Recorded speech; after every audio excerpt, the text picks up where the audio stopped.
पे किसी आदमी का वेट कितना है, 3/5 ऑफ इट्स एक्चुअल वेट, इतना दे रखा है इक्वेटर पे। चलो फिर ये अर्थ है और ये इक्वेटर है, तो इक्वेटर पे बता रखा है इतना वेट है, ठीक है ना। ठीक है, तो इक्वेटर पे वेट, तो इक्वेटर पे जो भी वेट है वो क्या कर रहा है, 3/5 ओरिजिनल वेट। तो इक्वेटर पे जो भी वेट बता रहा है, इक्वेटर पे एम जी डैश मान लेते हैं, और ये कितना है, 3/5 of actual wait, 3/5 of actual wait ऐसे बता रखा है, ठीक है। तो इसको आगे सोल्व करते हैं। तो अर्थ रोटेट करिए इक्वेटर क्वेश्चन सोल्व करेंगे तो ये फॉर्मूला लगेगा, ये फॉर्मूला लगेगा, तो हम इस सारे को एम से मल्टीप्लाई कर लेते हैं। इस सारे को अगर एम से मल्टीप्लाई करेंगे, या फिर ये जी डैश की वैल्यू यहाँ पे पुट कर देते हैं, ये जी डैश की वैल्यू यहाँ पे पुट कर देते हैं सीधी, तो यहाँ पे जी डैश की वैल्यू पुट कर लो, तो एम से तो एम काट दो, है ना, एम से एम कट जाएगा, जी डैश की वैल्यू यहाँ पुट करेंगे तो कितना आएगा, ये g minus r omega square cos square alpha, है ना। जी डैश की वैल्यू सारी यहाँ पे पुट कर ली, आगे 3/5 जी बच गया, 3/5 जी, ये इक्वेटर के ऊपर है, वो acceleration due to gravity 3/5 times of g हो जाती है, तो इक्वेटर पे ये है इसके इक्वल। चलो ठीक है, हमने डेरिवेशन किया था कि ऑब्जेक्ट यहाँ पे है ना, तो ये एंगल अल्फा, इसी ऑब्जेक्ट को अगर यहाँ पे ले आएंगे तो एंगल कितना हो जाएगा, जीरो। यहाँ से ऑब्जेक्ट यहाँ पे ले आए तो एंगल जीरो, तो ये ऑब्जेक्ट यहाँ पे ले आएंगे तो इस एक्सिस के साथ angle zero, angle zero, cos zero तो 1 होता है, कोस जीरो 1 होता है, तो फॉर्मूला ये बन गया, ये 1 होता है तो इतना बन गया, इज इक्वल टू 3/5 जी, इतना हो गया, ठीक है। आगे देखते हैं, आगे अगर देखेंगे तो हमने क्या निकालना था, ओमेगा निकालना था, तो इसको इधर ले जाओ और इसको इधर ले जाओ, ताकि ये आर ओमेगा स्क्वायर प्लस का हो जाए, है ना, इसको इधर लगे, इसको इधर ले जाओ, तो जी माइनस 3/5 जी, जी में से सेपरेट लो, जी माइनस 3/5 जी, ठीक है। जी यहाँ से कॉमन ले लो, यहाँ से जी कॉमन ले लिया, 1 माइनस 3/5 इतना आ गया, ठीक है। इस आर को भी नीचे ले जाते हैं, इसके आर को इसके नीचे ले जाओ, आर को इसके नीचे ले गया हम, इधर क्या बच गया, ओमेगा स्क्वायर, इसका स्क्वायर हटा दो, इसका स्क्वायर हटाएंगे तो अंडर द रूट, ठीक है ना, अंडर द रूट। और अब इसकी वैल्यू पुट कर लो, जी की वैल्यू 9.8, आर की वैल्यू ये दे रखी है 6400 किलोमीटर, तो आर की वैल्यू 6400 किलोमीटर को मीटर में कन्वर्ट करेंगे 10⁻3, ठीक है। इसको सोल्व करेंगे तो ये 5 को एलसीएम लेके सोल्व कर लो, तो 5 इधर चला जाएगा, 5 माइनस 3 तो 2/5, तो ये 2/5, और इसको हम सोल्व कर लेंगे, और इसको सोल्व करेंगे तो आंसर आ जाएगा 7.8 इंटू 10⁻⁻⁴ रेडियन पर सेकेंड, ठीक है। ये निकालना था हमने, एंगुलर वेलोसिटी ओमेगा, रोटेशन की स्पीड का मतलब एंगुलर वेलोसिटी, एंगुलर स्पीड ये निकालने, ठीक है। किसी को कुछ पूछना हो तो बताओ इसमें से।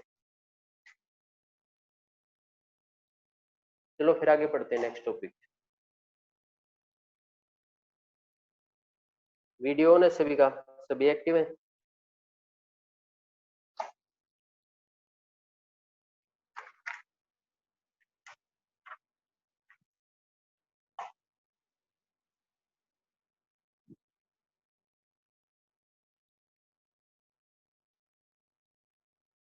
Sir excuse me sir. हाँ बोलो। सर वो उस क्वेश्चन में डाउट है एक बार।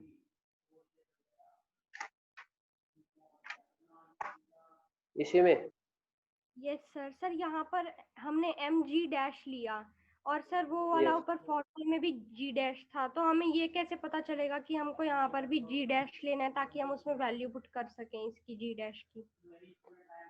देखो ऐसे करें, a person on equator weights इतना, है ना, 3/5 टाइम ऑफ ओरिजिनल वेट है इक्वेटर के ऊपर, ठीक है। तो इक्वेटर के ऊपर वेट हमने मान लिया एम जी डैश, है ना, क्योंकि एक्चुअल वेट तो है नहीं, तो उसका वेट है एम जी डैश, ठीक है। और वो वेट है वो कितना है, 3/5 टाइम्स ऑफ ओरिजिनल वेट, ये इक्वेशन बन गई। तो एक वेट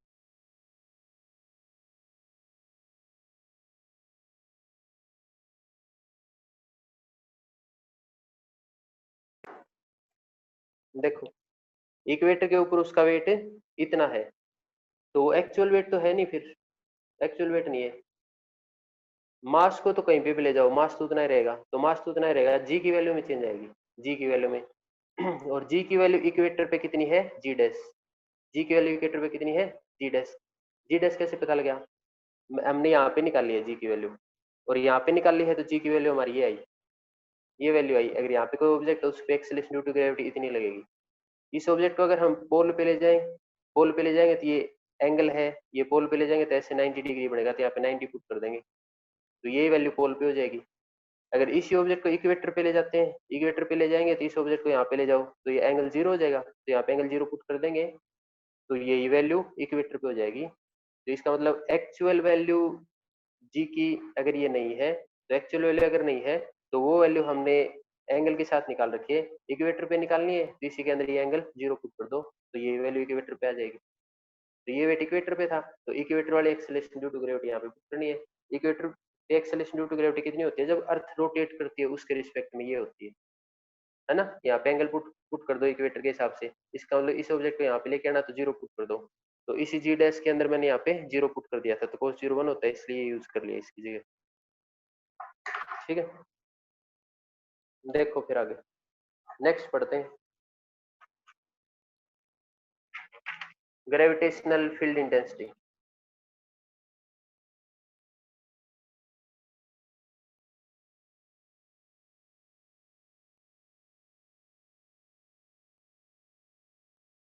ग्रेविटेशनल फील्ड इंटेंसिटी, पहले ग्रेविटेशनल फील्ड पढ़ते हैं।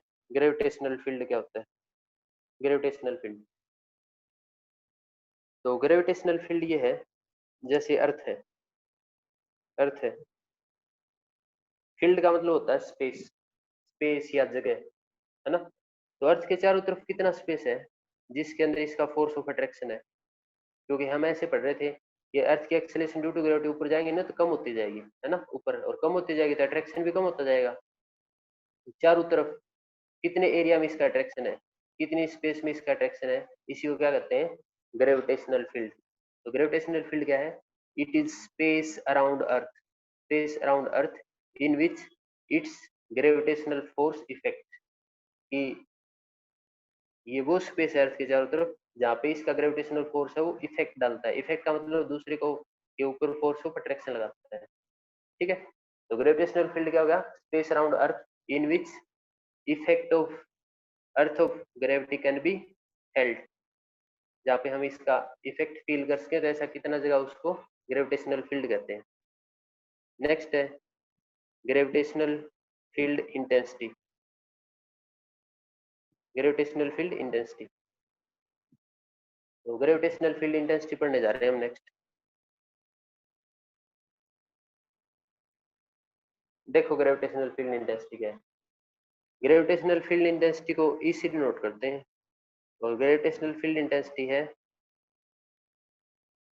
Gravitational force per unit mass, gravitational force per unit mass.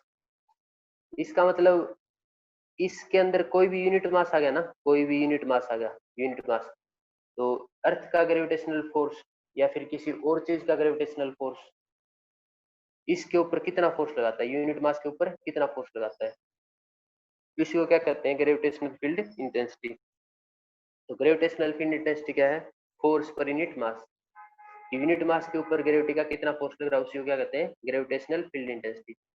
It is force per unit mass, it is, और कह सकते हैं it is force exerted on unit mass, force of gravitation exerted on unit mass.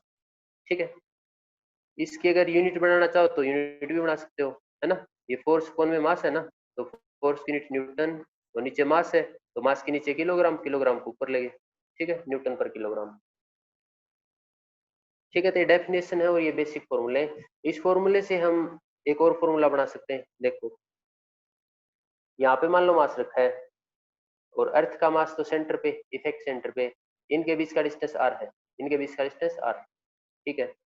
तो इनके बीच का force of gravitation कितना होगा, ये फोर्स ऑफ ग्रेविटेशन तो इतना होगा जी m1 m2 अपॉन में डिस्टेंस का स्क्वायर, ये डिस्टेंस है, अपॉन में डिस्टेंस का स्क्वायर। फोर्स की वैल्यू पुट कर दी, नीचे m है, इस m से ये m कैंसिल, क्या बच गया, जी m बाई आर स्क्वायर। तो ग्रेविटेशनल फील्ड इंटेंसिटी का फॉर्मूला ये भी बन जाएगा जी m बाई आर स्क्वायर। लेकिन बेसिक फॉर्मूला ये है, इसमें फोर्स का फॉर्मूला पुट करेंगे तो ये आ जाएगा फिर। ठीक है, नेक्स्ट पढ़ते हैं।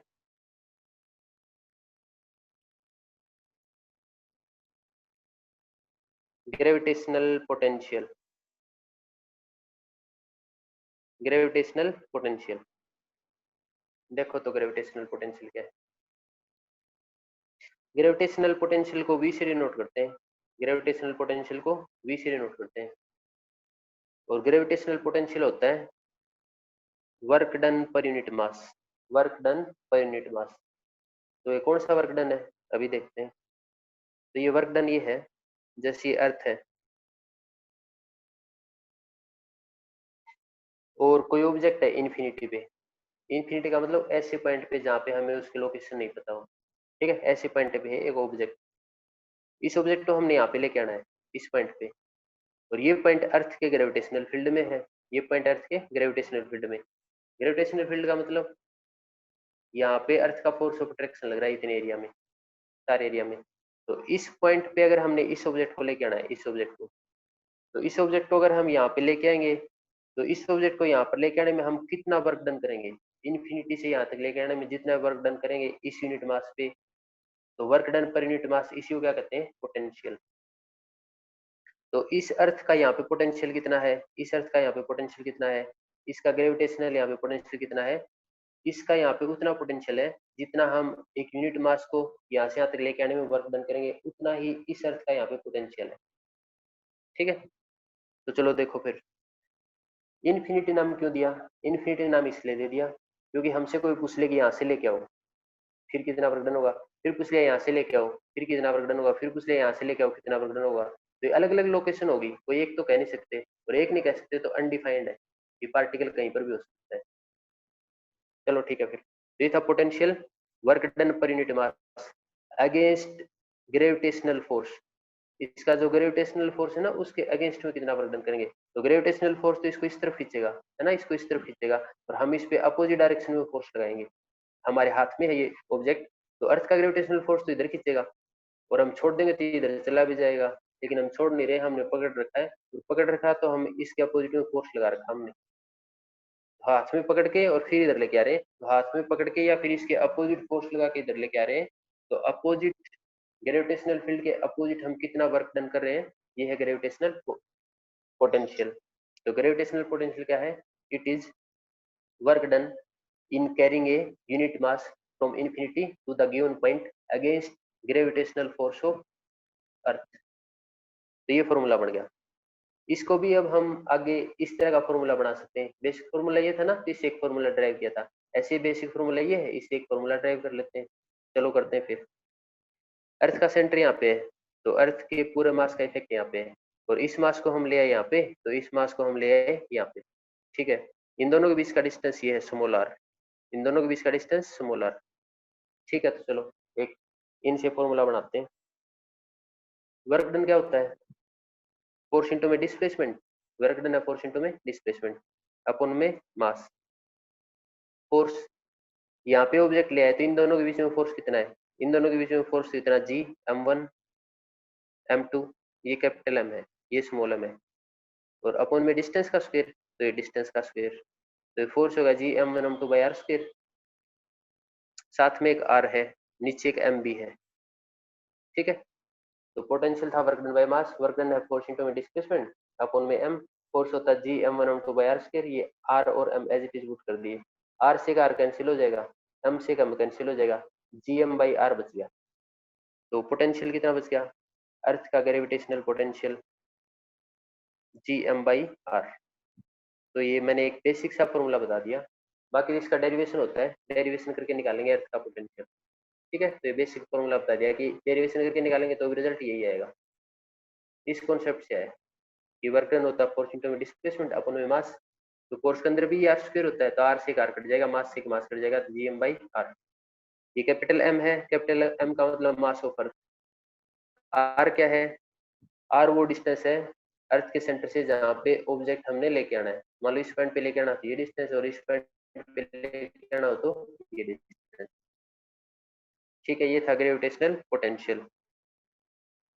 अगर इसकी यूनिट निकालना चाहो तो इसकी यूनिट क्या निकालेंगे, वर्क डन बाय मास है ना, तो वर्क डन की यूनिट जूल किलोग्राम, इतना होगा।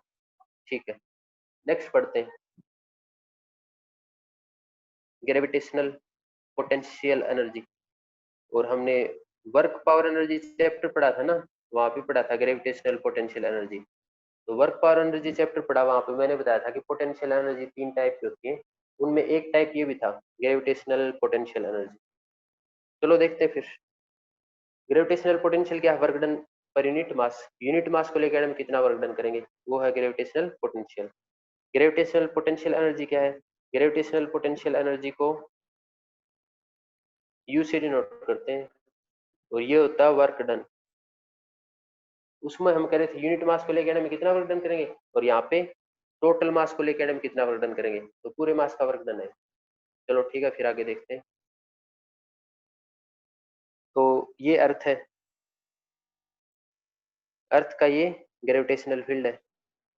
इन्फिनिटी से किसी भी ऑब्जेक्ट को, किसी भी मास को हम यहाँ पे लेके आएंगे, किसी भी पॉइंट पे, ये पॉइंट पी मान लो, और सेंटर से डिस्टेंस आर मान लो, तो किसी भी ऑब्जेक्ट को इन्फिनिटी से यहाँ तक लेके आने में जितना वर्क डन करेंगे, वो वर्क डन ही क्या है, पोटेंशियल एनर्जी।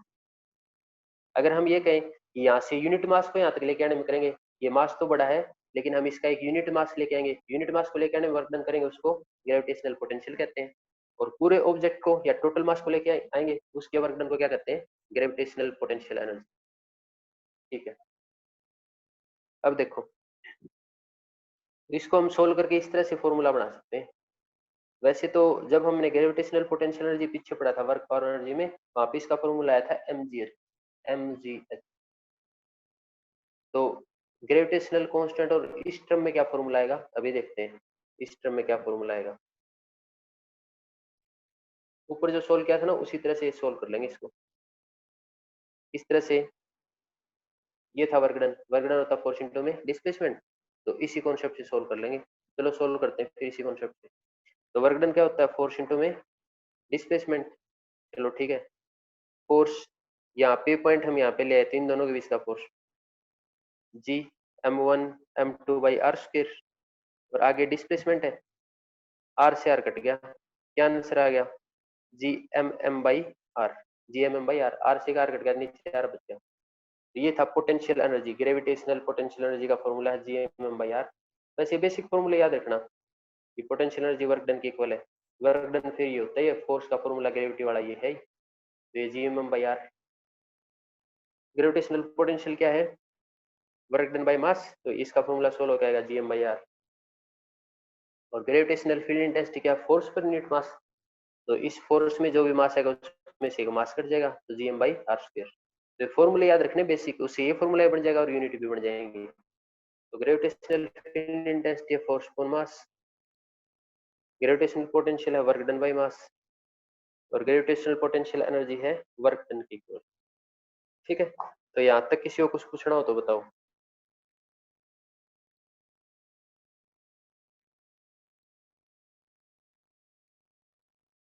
ठीक है, तो यहाँ तक हमने क्या पढ़ लिया, इससे आगे अब बड़े डेरिवेशन है, तो कल से स्टार्ट करेंगे वो डेरिवेशन। तो यहाँ तक के न्यूमेरिकल करोगे, न्यूमेरिकल एक तो इनसे रिलेटेड अभी जो फॉर्मूले पढ़ाए हैं, पोटेंशियल, ग्रेविटेशनल फील्ड इंटेंसिटी, और दूसरे कौन से फॉर्मूले पढ़े आज हमने, कि अर्थ के रोटेशन का इफेक्ट है ना, रोटेशन का इफेक्ट है, तो इस तरह से एक्सेलेरेशन ड्यू टू ग्रेविटी आती है।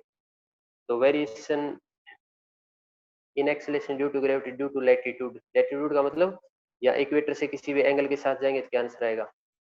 ये ग्राफ पढ़ा है, तो ग्राफ से रिलेटेड कोई भी क्वेश्चन दिखे वो करना है। ये लैटिट्यूड वाला हमने पढ़ ही लिया था, कि अंदर की तरफ नेट फोर्स है, वो फोर्स नेट कैसे होगा, क्योंकि रोटेशन की वजह से एक फोर्स यहाँ पे बाहर भी लगता है, रोटेशन की वजह से एक फोर्स यहाँ से बाहर भी लगता है, तो अंदर वाला फोर्स बाहर वाले की वजह से कम हो जाएगा, तो नेट फोर्स अंदर कितना आ जाएगा, इस वेट में से सब्ट्रैक्ट कर देंगे। फिर आगे सोल्व किया था। ऐसे हमने अर्थ की शेप की वजह से वेरिएशन निकाली थी, क्योंकि अर्थ की शेप इलिप्टिकल है, इलिप्टिकल है तो ये डिस्टेंस अलग है और ये डिस्टेंस अलग, तो इसकी वजह से हमने सोल्व किया था। Acceleration due to gravity distance के इनवर्सली प्रोपोर्शनल है, ये डिस्टेंस कम है तो यहाँ पे ज्यादा है, और ये डिस्टेंस ज्यादा है तो यहाँ पे कम, तो इक्वेटर पे एक्सेलरेशन ड्यू टू ग्रेविटी कम होती है। ठीक है, तो यहाँ तक का पढ़ना है कल। और इनसे रिलेटेड न्यूमेरिकल दे रखे हैं, ये न्यूमेरिकल प्रैक्टिस करने हैं रफ नोटबुक में।